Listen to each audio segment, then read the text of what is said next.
안녕하세요. 자유교회 이진우 목사가 보내드리는 아침 묵상입니다. 오늘도 예수 그리스도의 향기를 내는 복된 하루가 되시길 바랍니다.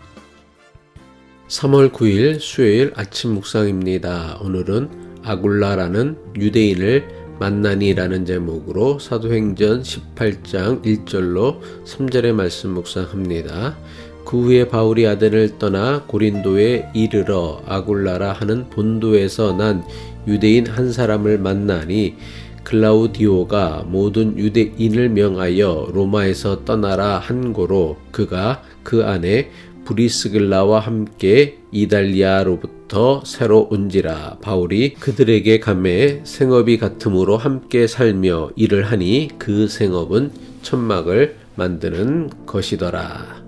사순절 7번째 날입니다. 십자가의 길을 통해 우리를 구원하시는 주님의 평화가 이 땅에 임하길 기도하며 수요일 아침 묵상 시작합니다. 바울이 마게도냐 지역 베레아를 떠나 아가야 지역에서 처음으로 복음을 전한 곳은 아덴이었습니다. 아덴에서 바울이 전한 복음을 듣고 예수 그리스도의 제자가 된 최초의 사람은 고린도 사람 스데바나였습니다. 마게도냐의 행정 수도가 데살로니가였다면 아가야 지역의 행정 수도는 고린도였습니다. 고린도 사람 스데바나는 아덴을 방문하던 중 바울이 전한 복음을 듣고 주님의 제자가 된 아가야 지역의 첫 열매였습니다. 고린도전서 16장 15절 전반부죠. 형제들아, 스데바나의 집은 곧 아가야의 첫 열매요. 바울은 아가야 지역 최초의 회심자였던 스데바나를 통해 고린도의 심각한 성적 타락과 영적 타락에 대해 들었습니다. 스데바나를 통해 고린도의 심각한 타락을 들은 바울은 즉시 아덴을 떠나 고린도로 향했습니다. 바울은 고린도 출신 스데바나의 만남과 그의 회심이 자신을 고린도로 보내기 위한 하나님의 보이지 않는 섭리라고 믿은 것입니다. 고린도는 항구 도시로 로마를 연결하는 무역의 중심지로 엄청난 부가 몰렸던 도시였습니다. 바울이 방문할 당시 고린도의 인구는 60만 명이나 되었다고 하며 로마 제국 4대 도시 가운데 하나였다고 합니다. 하지만 고린도 사람들 대부분은 로마 제국의 강제 이주 정책으로 고린도에 이주한 사람들이 대다수였습니다. 고향을 떠나 고린도에 강제 이주하여 살게 된 대다수 이주민의 관심은 주로 경제적 풍요와 육체적 쾌락에 있었습니다. 그래서 바울이 방문했을 때 고린도는 쾌락과 음욕과 방탕에 빠진 타락의 도시였습니다. 고린도는 육체적 쾌락만이 아니라 우상 숭배에도 상당히 심취해 있던 도시였습니다. 아폴로 신전, 판데온 신전, 포세이돈 신전, 헤라 신전, 헬라클레스 신전, 헤르메스 신전 등 엄청난 규모의 다양한 신전들이 있었습니다.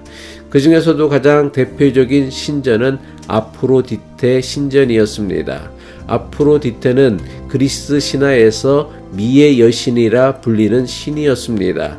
아프로디테는 영어로 비너스라고 합니다. 아프로디테 신전에는 무려 1000여 명에 이르는 여사제들이 있었습니다.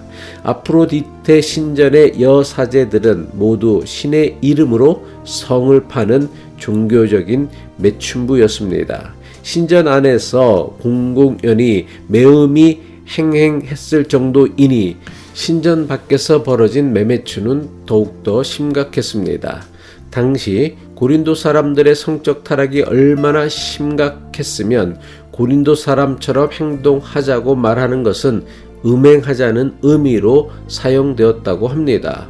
고린도화 되었다는 것은 성적으로 문란하다 또는 음란하다는 의미였으며 고린도 남자는 포주를, 고린도 아가씨는 매춘부의 의미로 사용될 정도였다고 합니다. 아덴을 떠난 바울이 찾아간 고린도라는 도시가 바로 이런 곳이었습니다.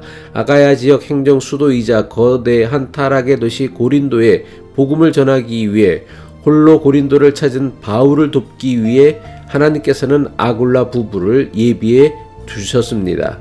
사도행전 18장 2절이죠. 아굴라라 하는 본도에서 난 유대인 한 사람을 만나니 글라우디오가 모든 유대인을 명하여 로마에서 떠나라 한 고로 그가 아내 브리스길라와 함께 이달리아로부터 새로 온지라 바울이 그들에게 가매. 바울이 고린도에서 만난 사람 아굴라는 오늘날 터키 대륙의 북동쪽에 있는 본도라는 곳에서 태어난 유대인이었습니다. 아굴라는 오래전 이스라엘 땅을 떠나 이방 땅에 살면서 헬라어를 모국어로 사용하던 디아스포라 유대인이었습니다. 아시아 대륙 본도에서 살던 아굴라는 처음에는 로마 제국의 수도였던 로마에 이주하여 살았습니다. 아굴라의 아내는 브리스길라였으며 이들의 직업은 천막을 만드는 사람들이었습니다.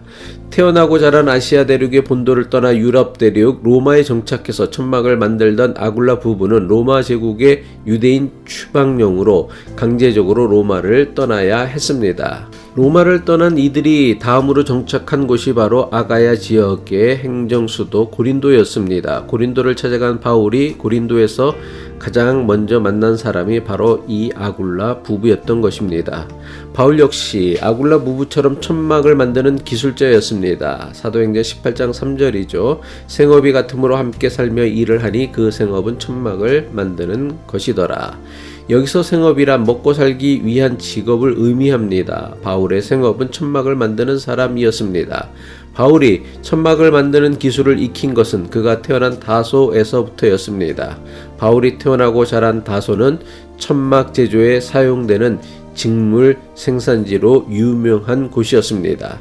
다소에서 자란 바울은 어린 시절 천막 제조 기술을 배우고 천막 만드는 일로 생계를 유지하며 살았던 것으로 추정합니다.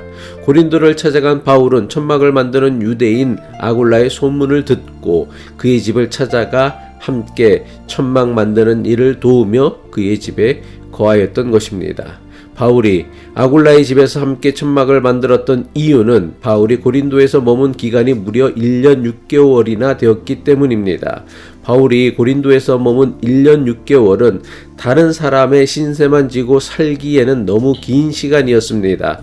바울은 고린도에 머무는 1년 6개월 동안 마게도냐의 데살로니가 교인들에게 2번에 걸쳐 편지를 보냈습니다.